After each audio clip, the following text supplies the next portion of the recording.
سورۃ یاسین کی آیت نمبر 33 ہے۔ الحمدللہ وکفی وسلام علی عبادہ الذین اصطفی خصوصا علی سید الرسل وخاتم الانبیاء وعلى آلہ واصحابہ الاتقیاء اما بعد فاعوذ باللہ من الشیطان الرجیم بسم اللہ الرحمن الرحیم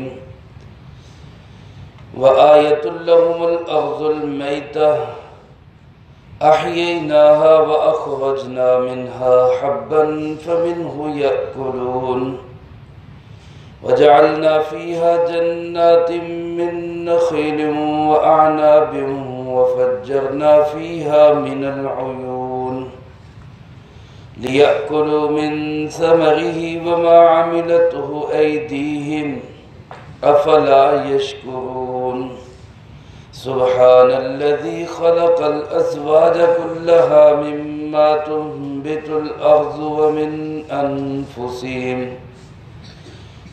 أنفسهم ومما لا يعلمون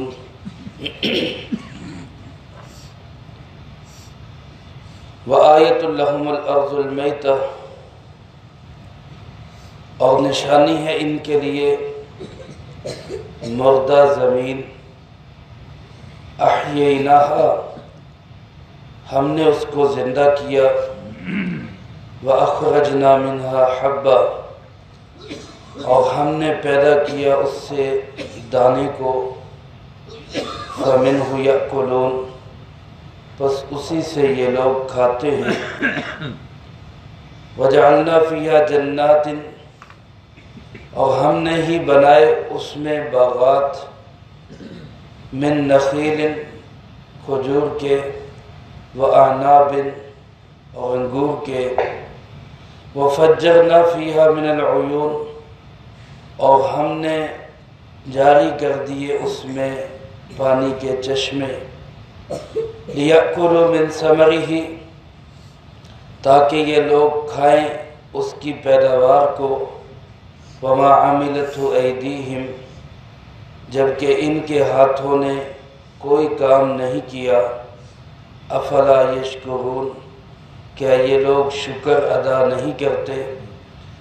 سبحان الذی، پاک ہے وہ ذات، خلق الازواج کلہا، جس نے ہر چیز کا جوڑا جوڑا بنایا، مما تنبت الارض، ان چیزوں میں سے جس کو زمین اگاتی ہے، ومن انفسہم، اور خود ان کے اپنے نفسوں میں سے بھی، ومما لا يعلمون، اور ان چیزوں میں سے بھی جن کو یہ جانتے نہیں ہیں۔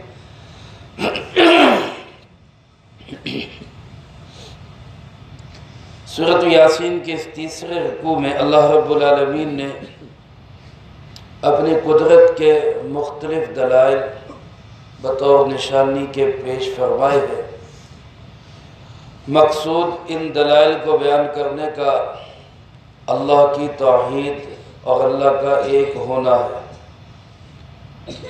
زمین و آسمان، سورج، چاند، ستارے، یہ مختلف چیزوں کی بناوٹ کا تذکرہ، ان کے کام کا تذکرہ ہے، اور مقصد یہی ہے کہ بتاؤ ان ساری چیزوں کو پیدا کرنے والا کون ہے، چلانے والا کون ہے۔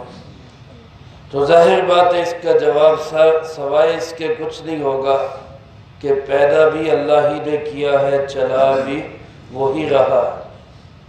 جب پیدا اسی نے کیا، ساری کائنات کو چلا بھی وہی رہا ہے، تو عبادت بھی کس کی ہونی چاہیے؟ صرف اسی اللہ کی ہونی چاہیے۔ سوال بھی کس سے ہونا چاہیے؟ صرف اسی اللہ سے ہونا چاہیے۔ انسان کو اپنا مشکل کشا، حاجت روا، بگڑی بنانے والا، بچے بچیاں دینے والا، عزت و ذلت، عروج و زوال کا مالک بھی صرف کس کو سمجھنا چاہیے؟ صرف اللہ رب العالمین۔ جب انسان ان کو اللہ کو چھوڑ کر دوسری چیزوں کو سمجھنے لگتا ہے تو پھر یہ اللہ رب العالمین کی نعمتوں کی سخت ناقدری ہوتی ہے۔ سخت ناقدری اور بہت بڑی ناشکری ہوتی ہے، اور اسی بڑی ناشکری کا نام کفر ہے۔ کفر کسی اور چیز کا نام نہیں، اسی بڑی ناشکری کا نام ہے کہ دیا کسی نے ہے اور انسان عبادت کسی اور کی کرے، جھکے کسی اور کے سامنے، نظر و نیاز کسی اور کے نام کی دے، اس اللہ کو بھول جائے۔ اور یہ بھی اللہ کی کتنی بڑی رحمت ہے میرے محترم دوستو کہ ہم بھول جاتے، انسان ہے بھول جاتا ہے، اللہ پھر یاد کراتا ہے، حالانکہ وہ قادر مطلق ہے، وہ چاہے تو وہ زبردستی اپنی بات منوا لے۔ منوا سکتا ہے یا نہیں منوا سکتا؟ آج دنیا کے اندر کثیر تعداد میں ایسے لوگ ہیں جو اللہ کے نافرمان، کافر اور مشرک ہیں، اکثریت ان کی ہے۔ اللہ چاہے تو زبردستی سب کو اپنا آپ ماننے پہ مجبور کر دے، لیکن اللہ دلائل کے ذریعے سمجھاتا ہے، دلیل دیتا ہے۔ یہ دلیل ایک نہیں، دو نہیں، 10 نہیں، 20 نہیں، سینکڑوں دلیلیں قرآن کریم میں اللہ پاک نے بیان فرمائی کہ شاید کسی دلیل سے بات سمجھ میں آ جائے۔ کتنی بڑی مہربان ذات ہے۔ آج ہم بے اختیار ہوتے ہوئے، ہمارے پاس کوئی اختیار نہیں ہوتا، کوئی اقتدار نہیں ہوتا، لیکن ہم چاہتے بس ہماری بات مانی جائے اور زبردستی اپنی بات منوانے کی کوشش کرتے، ہر کوئی ہماری بات مانے۔ تو اندازہ کریں جو سارے اقتداروں کا، سارے اختیاروں کا مالک ہے، وہ بھی یہ رویہ نہیں رکھتا بلکہ وہ بھی سمجھاتا ہے، دلیل یہ ہے، دلیل یہ ہے، دلیل یہ ہے۔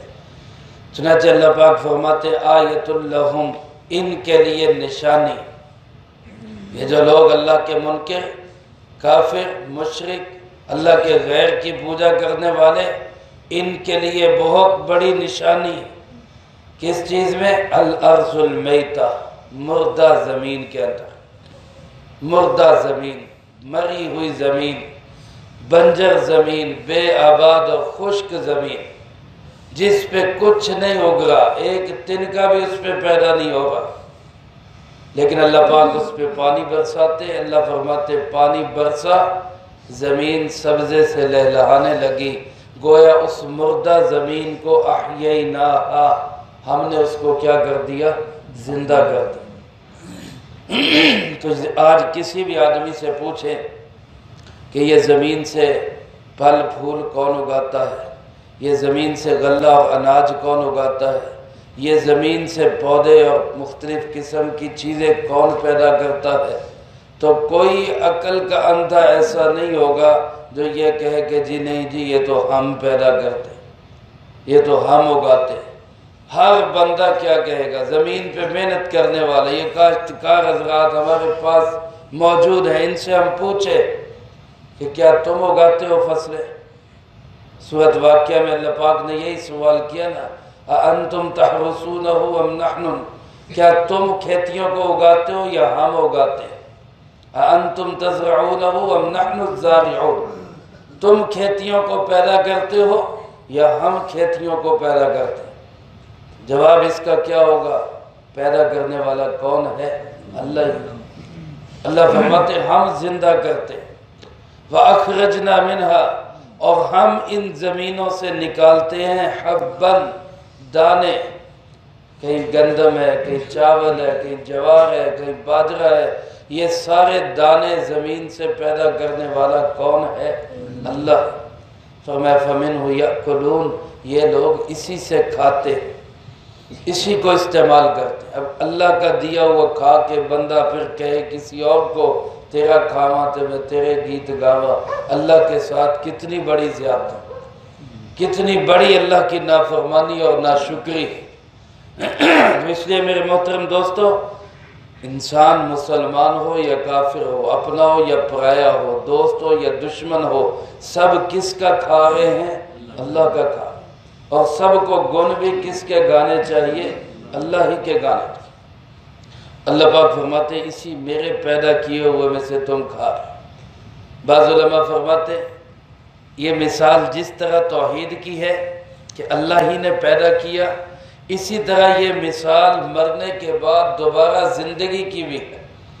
یہ مسئلہ بھی اللہ نے سمجھا دیا۔ دیکھو جیسے مری ہوئی زمین، بنجر زمین پہ پانی برسا، وہ زمین سرسبز و شاداب ہو کے لہلہانے لگی، پھل پھول نکل آئے، گویا زندہ ہو گئی۔ اسی طرح اللہ مرے ہوئے انسانوں کو بھی دوبارہ زندہ کرے گا، کیونکہ جس طرح مشرکین عرب اللہ کی توحید کے منکر تھے، اسی طرح وہ مرنے کے بعد دوبارہ زندگی کے بھی منکر تھے، اس کا بھی انکار کرتے۔ تو گویا اللہ نے وہ بھی واضح کر دیا کہ جو مری ہوئی مردہ بنجر بے آباد زمین کو دوبارہ سرسبز و شاداب زندہ کر سکتا ہے، وہ مرے ہوئے انسانوں کو بھی دوبارہ زندہ کر سکتا ہے۔ اور تیسری بات بعض علماء نے یہ لکھی ہے کہ جس طرح یہ زمین ہے، یہ مری ہوتی ہے اور پھر اس پہ پانی برستا ہے تو اس میں سرسبز اور شادابی آ جاتی ہے، لہلہانے لگتی ہے، گویا زندہ ہو جاتی ہے۔ تو انسان کا دل بھی ایک زمین ہے، انسان کا دل بھی ایک زمین ہے۔ یہ زمین بنجر ہو جاتی ہے، خشک ہو جاتی ہے، جب اس پہ قرآن کے نور کی بارش برستی ہے تو پھر اس دل کی زمین کے اندر بھی زندگی پیدا ہو جاتی ہے۔ تو اللہ مردہ دلوں کو بھی زندہ کر دیتا ہے قرآن کے نور سے، اپنے نبی کے نور سے۔ مردہ دل بھی کیا ہو جاتے ہیں؟ زندہ ہو جاتے ہیں۔ آج میرے محترم دوستو، ہم دنیا کے اندر ایسے کھوب گئے، پیسہ، فوج، طاقت، حکومت، ان چیزوں میں ہم ایسے لگ گئے، ہمارے دل مردہ ہو گئے، دلوں کو حق سمجھ نہیں آ رہا۔ اب حق سمجھنے کے لیے کیا ہے کہ یہ جو قرآن کی بارش ہے، اس کو ہم اپنے دل پہ برسائیں، قرآن سنیں، روزانہ قرآن پڑھیں، قرآن پاک کے انوارات کو دیکھیں، نیک مجلسوں میں بیٹھے، نیک محفلوں میں بیٹھے، اللہ کے راستے میں نکلے۔ جب دینی ماحول میں ہم آئیں گے، مسلسل دل کے اوپر ایمان کی بارش ہوگی، قرآن کی بارش ہوگی، سنت کی بارش ہوگی، تو دل کا مردہ اور دل کا بنجر خانہ یہ بھی کیا ہو جائے گا؟ آباد ہو جائے گا۔ اس کے اندر بھی فصلیں پیدا ہوں گی۔ اس کی فصلیں کیا ہے؟ دل کی آبادی کیا ہے؟ اللہ کا ذکر ہے، نماز ہے، تلاوت ہے، درود پاک ہے، یہ دل کی آبادی ہے۔ تو اللہ پاک نے اس مثال میں گویا یہ ہمیں تین چیزیں سمجھا دی کہ اللہ زمین کو آباد کر دیتا ہے تو اسی اللہ کی عبادت کرو۔ جو مردہ زمین کو زندہ کر دیتا ہے وہ مرے ہوئے انسانوں کو بھی دوبارہ زندہ کرے گا، اور جو مردہ اور بنجر زمین کو آباد کر سکتا ہے، اگر اس کے قرآن سے تعلق جوڑو گے تو مردہ اور بجھے ہوئے دل بھی سرسبز و شاداب ہو جائے گا۔ اللہ ہمیں اپنے دلوں کا نور حاصل کرنے کی توفیق نصیب فرمائے۔ اللہ پاک فرماتے وجعلنا فیہا جنات، اسی زمین میں ہم نے باغات لگا دی۔ خاص طور پہ دو باغوں کا ذکر کیا، من نخیل و اعناب، کھجور اور انگور کے باغ۔ ان دونوں کا ذکر اس لیے کیا کہ جس معاشرے میں قرآن اتر رہا تھا وہاں زیادہ تر باغات کھجور کے تھے، زیادہ تر باغات انگور کے تھے۔ مکہ مکرمہ کے اندر، مدینہ منورہ کے اندر، عرب کے علاقوں میں کھجور کے باغات، اور طائف کی طرف چلے جائیں تو انگوروں کے باغات۔ اس لیے اللہ پاک نے زیادہ تر انہی کا ذکر کیا، ورنہ کائنات میں جو بھی پھل پیدا ہوتا ہے، ان ہر پھل کو پیدا کرنے والا کون ہے؟ اللہ ہی۔ اور یہ اللہ کی قدرت ہے، کسی کا ڈیزائن مختلف، ہر پھل کا ڈیزائن مختلف، رنگت مختلف، ذائقہ مختلف۔ زمین کو دیکھیں تو ایک جیسی زمین ہے، ایک جیسی زمین ہے، اس میں کوئی فرق نظر نہیں آ رہا۔ پانی ایک جیسا ہے، اس میں کوئی فرق نظر نہیں آ رہا، لیکن ساتھ ساتھ باغوں میں آپ لیموں کا پودا لگا دیں، آم کا پودا لگا دیں، ایک میں کھٹاس پیدا ہو رہی، ایک میں مٹھاس پیدا ہو رہی۔ یہ پیدا کرنے والا کون ہے؟ اللہ۔ ذائقے مختلف، رنگ مختلف، سائز مختلف، ڈیزائن مختلف۔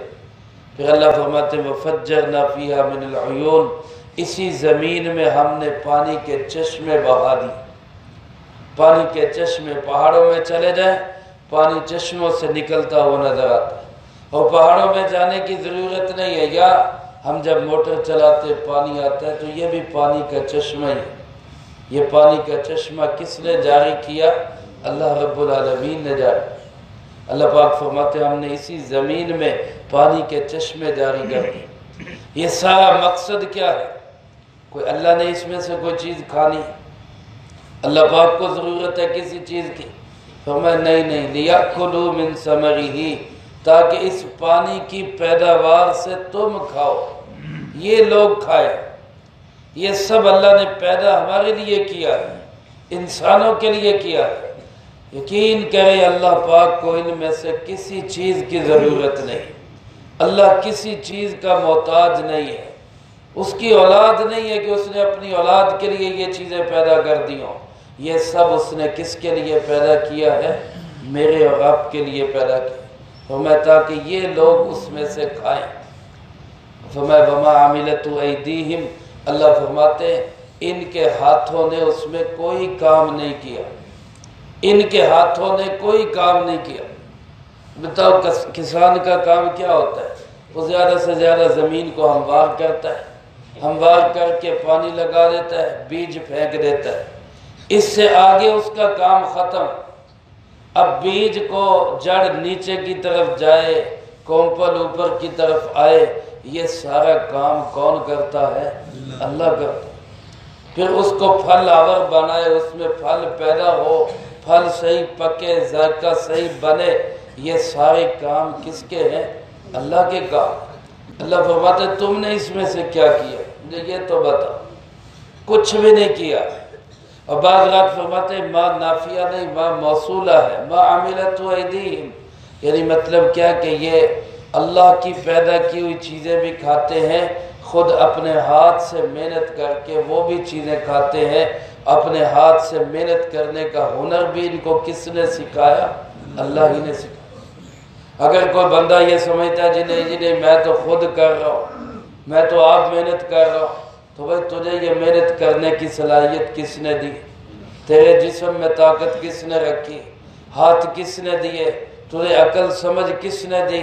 یہ صنعت، حرفت، یہ ساری کی ساری کاریگری، کاشتکاری، یہ سب سکھانے والا کون ہے؟ اللہ ہی۔ اول تو تمہارا کوئی خاص عمل دخل نہیں ہے، جو معمولی کام تمہارا نظر آتا ہے اس کی بھی طاقت اور عقل سمجھ دینے والا کون ہے؟ اللہ ہی ہے۔ اللہ فرماتے پھر افلا یشکرون، پھر شکر کیوں نہیں کرتے؟ ان لوگوں کو کیا ہو گیا؟ شکر کیوں نہیں کرتے؟ میرے محترم دوستو، ایک ہی مطالبہ، ساری نعمتوں کے بعد بس صرف ایک مطالبہ کہ شکر ادا کرو۔ ایک لقمہ ہمارے منہ تک جب پہنچتا ہے، ایک لقمہ، ہم ذرا اندازہ کریں، سوچیں، ایک لقمے کے لیے اللہ نے کتنے بندوں کو ہماری نوکری پہ لگا دی۔ ایک کسان ہے جو سردی میں اٹھ کر صبح سویرے فصلوں پہ جاتا ہے، محنت کرتا ہے، اس میں زمین کو گھاتا ہے، جوتتا ہے، اور جناب ہل چلا کے نرم کر کے بیج لگاتا ہے، پانی لگاتا ہے، فصل تیار ہو گئی، فصل کی حفاظت کرتا ہے۔ پھر فصل کو کاٹنے والے، ان کو اللہ نے کام پہ لگا دیا، کاٹ کے ان میں دانے الگ کرنے والے، ان کو کام پہ لگا دیا، بوریوں میں بھر کے منڈیوں تک لانے والے، اللہ نے ان کو کام پہ لگا دیا۔ وہاں سے چکیوں پہ آتی ہے، پستی ہے، آٹا بنتا ہے، آٹا گندتا ہے، پھر روٹی بنتی ہے، پھر ایک نوالا ہمارے منہ میں آتا ہے۔ اتنے بندوں کو ہم کام پہ لگائے تو بتاؤ ہماری رڑی نہ نکل جائے، مزدوری نہ دے سکے ان کا، ہم ان کی جو ہے وہ ساری جتنی ان کی تنخواہ بنتی ہم تو وہی نہ پوری کر سکے۔ ان سب کو کام پہ کس نے لگایا؟ اللہ پاک نے۔ اور اللہ کا مطالبہ کیا ہے؟ کہ رج کے روٹی کھا کے صرف اتنا کہہ دو یا اللہ تیرا شکر ہے، یا اللہ تیرا شکر، بس یہ مطالبہ ہے۔ نماز پڑھ لو۔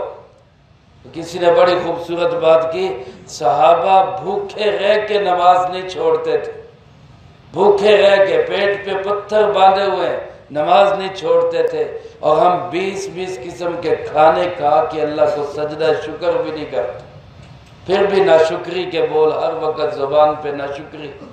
اس لیے میرے محترم دوستو، اللہ کہتے ہیں میرا شکر تو ادا کرو۔ افلا یشکرون، ان لوگوں کو کیا ہو گیا، شکر کیوں نہیں ادا کرتے؟ سبحان، فرمائے پاک ہے وہ ذات، سبحان الذی، وہ ذات پاک ہے۔ سبحان یہ اللہ پاک کا نام ہے، اللہ کی ذات پاک ہے۔ پاک ہونے کا مطلب کیا کہ ہر عیب سے بھی پاک ہے، ہر نقص اور کمی سے بھی پاک ہے۔ یاد رکھیں میرے محترم دوستو، عیبوں سے پاک تو بہت ساری ذاتیں ہیں۔ اللہ کے سارے نبی عیبوں سے پاک ہیں، سارے نبی، امام الانبیاء جناب محمد کریم صلی اللہ علیہ وسلم، یہ سب عیبوں سے پاک ہیں۔ صحابہ اور اہل بیت اگر ان سے کوئی عیب ہوئے بھی تو اللہ نے ان کو پاک کر دیا، وہ بھی پاکیزہ لوگ ہیں۔ تو سبحان کون ہوگا پھر، پاک تو یہ بھی ہے۔ تو علماء نے لکھا ہے کہ عیب اور چیز ہوتی ہے، نقص اور کمی اور چیز ہوتی ہے۔ عیب کہتے ہیں کسی برائی کو، گناہ کو، جرم کو، اور نقص کہتے ہیں فطرتی کمزوریوں کو۔ نیند کا آ جانا، بھوک کا لگ جانا، بیماری کا آ جانا، سر درد ہو جانا، بخار ہو جانا، یہ ہمارے عیب نہیں ہے، یہ ہمارے نقائص ہیں، کمزوریاں ہیں۔ اور یہ ساری کمزوریاں اللہ کے نیک بندوں میں بھی ہوتی ہیں، نبیوں میں بھی ہوتی ہیں، کہ اللہ کے نبی کو بھوک بھی لگتی ہے، پیاس بھی لگتی ہے۔ اللہ کے نبی علیہ السلام تھک بھی جاتے ہیں، اللہ کے نبی علیہ السلام وہ بیمار بھی ہو جاتے ہیں، سر درد بھی ہو جاتا ہے، بخار بھی ہو جاتا ہے۔ آپ صلی اللہ علیہ وسلم نے ایک دفعہ بخار تھا، سیدہ کائنات حضرت عائشہ رضی اللہ تعالیٰ عنہ فرمانے لگی آپ کو بخار ہو گیا، آپ بڑے گرم ہیں۔ آپ صلی اللہ علیہ وسلم نے فرمایا عائشہ، تم میں سے عام آدمی کو جتنا بخار ہوتا ہے مجھے اس سے کئی گنا زیادہ بخار ہوتا ہے۔ میں اللہ کا نبی ہوں، میرے اندر طاقت زیادہ ہے، میرا بخار بھی زیادہ ہوتا ہے۔ تو اللہ کے نبی کا بخار بھی عام آدمی سے زیادہ ہوتا ہے۔ یہ عیب نہیں ہے، یہ عیب نہیں ہے، یہ نقائص ہے، کمزوریاں ہیں، فطرتی کمزوریاں ہیں، یہ اللہ نے رکھی ہیں۔ اللہ کے نبیوں کے اندر بھی ہوتی ہیں، اس لیے نبیوں کو سبحان نہیں کہا جا سکتا، کیونکہ ان کے اندر فطرتی کمزوریاں ہیں، نقائص ہیں۔ تو میرے محترم دوستو، اللہ وہ ذات ہے جو ہر کمی، کمزوری، نقص اور عیب سے پاک ہے، جس کے اندر کوئی کمزوری نہیں۔ وہ کبھی تھکتا نہیں، وہ کبھی اونگتا نہیں، وہ کبھی سوتا نہیں، اس کو کبھی بھوک نہیں لگتی، اس کو کبھی پیاس نہیں لگتی، اس کو آرام کی ضرورت نہیں ہے۔ اس اللہ رب العالمین کو کبھی کھانے کی، پینے کی، کسی چیز کی محتاجگی اور ضرورت نہیں ہے، وہ کبھی بیمار نہیں ہوتا، علاج معالجے کی ضرورت نہیں ہے۔ تو وہ اللہ ہے جو کیا ہے، سبحان ہے۔ اس لیے کسی انسان کا نام سبحان نہیں رکھنا چاہیے۔ پر فرمایا پاک ہے وہ ذات، ہر عیب، نقص اور کمی سے پاک۔ جب ہم سبحان اللہ کہتے ہیں تو یہ تصور کر کے کہا کریں کہ اے اللہ تو ہر عیب، نقص، کمی، کجی سے پاک ہے، سبحان اللہ۔ فرمایا سبحان الذی، پاک ہے وہ ذات، خلق الازواج کلہا، جس نے ہر چیز کے جوڑے بنائے، ہر چیز کے جوڑے بنائے، مما تنبت الارض، جن کو زمین اگاتی ہے ان کے بھی، یہ تمام جتنی چیزیں زمین سے اگتی ہیں اللہ پاک نے ان کے جوڑے بنائے۔ کھجور کا تو مشہور ہے، حدیث پاک میں بھی آتا ہے۔ آپ صلی اللہ علیہ وسلم مدینہ منورہ میں تشریف لائے تو آپ نے دیکھا مدینہ منورہ کے لوگ ایک کھجور کی ٹہنی لے کر دوسری کھجور کے ساتھ اس کو جوڑتے، اس سے پھل آتا ہے۔ اس کو عربی زبان میں تعبیر النقل کا لفظ کہتے ہیں، تعبیر النقل۔ آپ نے سمجھا شاید یہ ان کی کوئی عقیدے کی کمزوری ہے، یہ شاید ان کے عقیدے کی خرابی، آپ نے منع کر دیا، صحابہ باز آ گئے، صحابہ رک گئے، لیکن پھل نہ ہوا۔ تو پھر آپ نے فرمایا کہ تم جیسے کرتے تھے ویسے کرتے رہا کرو، یہ اللہ نے نظام بنایا ہے، نر اور مادہ جس طرح انسانوں کے اندر ہے، کھجوروں کے اندر بھی، پپیتے کے اندر بھی، اور یہاں قرآن کریم کے الفاظ سے معلوم ہوتا ہے کہ ہر چیز جس کو زمین اگاتی ہے ہر چیز کے اندر نار اور مادہ ہے، ہر چیز کے اندر نار اور مادہ ہے۔ اور اللہ فرماتے وَمِنْ أَنفُسِهِمْ، تمہارے نفسوں میں بھی، ایک کسی کو مرد بنا دیا کسی کو عورت بنا دیا، اسی طرح جانوروں میں، حیوانات میں، جمادات میں، نباتات میں۔ علماء فرماتے کیا بعید ہے کہ پتھروں کے اندر بھی اسی طرح نر اور مادہ ہو، اللہ نے اسی سے ان کی نسل چلائی، اگرچہ ان کی نسل کا بڑھنا وہ اتنا ہلکا اور اتنا سست ہے کہ ہمیں نظر نہیں آتا، ہمیں نظر نہیں آتا۔ جیسے جانور کا بچہ دنوں میں بڑا ہو جاتا ہے، انسان کے بچے کو کچھ وقت لگتا ہے، پودے اس سے زیادہ سست رفتار ہوتے ہیں۔ یہ اللہ نے ان کے اندر بڑھنے کی، نشو و نما کی رفتاریں رکھی ہیں، لیکن ہر چیز کے اندر اسی طرح جوڑے۔ اسی طرح وہ چیزیں جو نظر نہیں آتی ان میں بھی جوڑے اللہ نے بنائے۔ جوڑے کا مطلب یہ بھی ہے کہ ان کی ضد، جیسے خوشی کی ضد کیا ہے؟ غمی، کہیں رونا ہے کہیں ہنسنا ہے، کہیں دن ہے کہیں رات ہے، کہیں شادیانے بجتے ہیں اور کہیں ماتم ہوتے ہیں۔ یہ سب اللہ نے جوڑے بنائے، یہ سب جوڑے۔ اور اکیلی ذات وحدہ لا شریک ذات صرف کون ہے؟ اللہ۔ اللہ فرماتے زمین کی پیداوار میں بھی جوڑے، تمہارے نفسوں کے اندر بھی جوڑے، مما لا یعلمون، جن مخلوق کو تم جانتے نہیں ہم نے ان میں بھی جوڑے بنائے، ہر چیز کے جوڑے۔ صرف اللہ کی ذات ہے جو وحدہ لا شریک ہے، جس کا کوئی جوڑ نہیں، کوئی شریک نہیں۔ اللہ ہمیں اس ذات کے ساتھ اپنے ساتھ جڑنے کی توفیق نصیب فرمائے، اپنی توحید بھی نصیب فرمائے، اپنی اتباع بھی نصیب فرمائے۔ جو کہا سنا اس کو زندگی میں لا کے دوسروں تک پہنچانے کی توفیق عطا فرمائے۔ اللہم انت السلام